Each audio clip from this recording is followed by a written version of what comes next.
Good afternoon. My name is Shawnna Pfeiffer. My husband and I own Striker Shooting World at 415 South Valley Drive. But more than that, I was born in Las Cruces, and I don't recognize it anymore at all. What was once full of vibrance and prosperity, hominess, and culture has been bastardized by filth, decay, violence, and crime. The politics of this once great city have resorted to pushing a progressive agenda at all costs, even at the cost of public safety. Do you wish to live in Portland, where public drug use is rife and feces litter city spaces? Do you wish to live in San Francisco, where constant theft is pushing businesses out that have been established for decades? Do you wish to live in Chicago, where lawlessness reigns and cops are actively hunted? Then move, go, and stop bringing it here.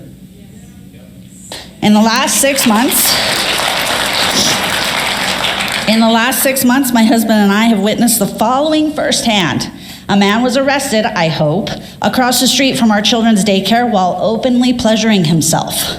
Alcohol and drug paraphernalia litter the streets and are actively consumed in broad daylight. Human feces is nearly a daily occurrence on private property. Rocks have been thrown at us and our business. Vagrants openly carry machetes, broken bottles, and even a spear gun into a restaurant my children and I were eating at. Screaming vagrants cause us to have to hide in the bathroom while we try to patronize other businesses. Flood control infrastructure is constantly blocked with items stolen from Goodwill. They're making apartments under our bridges. Tented trespassing persons attempted to call our dog away from us. ATMs are constantly monitored, and I've seen homeless people basically descend on those in front of me in line. My husband has been threatened numerous times when he attempts to open the business and rouse trespassers from their stupor. When we get an alarm call at 2 a.m. for the store and my husband has to go down to make a report, I only hope it's just another instance of destruction just to be destructive and not something more sinister.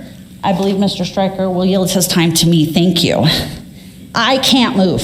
My whole life is here. I have a career, a business, a farm. Everyone that my children loves lives here. They get to see their grandparents almost daily.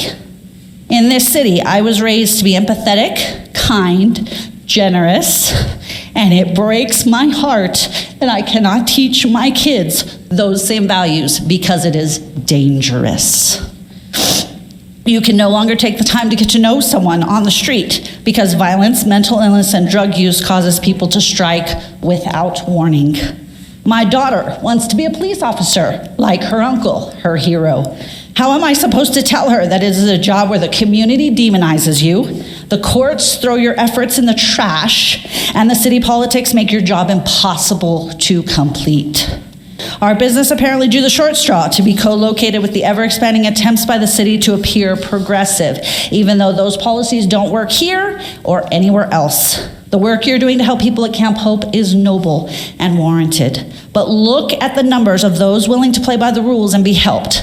They are minuscule compared to their counterparts who cannot be helped, who are violent and destructive and dangerous. But these problems are not Valley Drive problems or Picacho Avenue problems. They are Las Cruces problems. They are Doñana County problems. And if allowed to fester any further, they will become catastrophic for every resident in the area who lives, works, or buys groceries here. Every law-abiding, hardworking citizen who pays taxes and is just trying to raise their family in a city that used to be safe and tranquil will pay the price, either with their lives, their livelihood, or their basic human right to feel safe in the once beautiful city they chose to settle down in. I implore the city to consider the policies that led Chicago, San Francisco, and Portland to where they are now. Las Cruces is headed down the same path. This is a moment for change. Be brave and change. You have laws on the books. Enforce them, prosecute them. Stop making my hometown a sanctuary for lawlessness, drugs, and violence.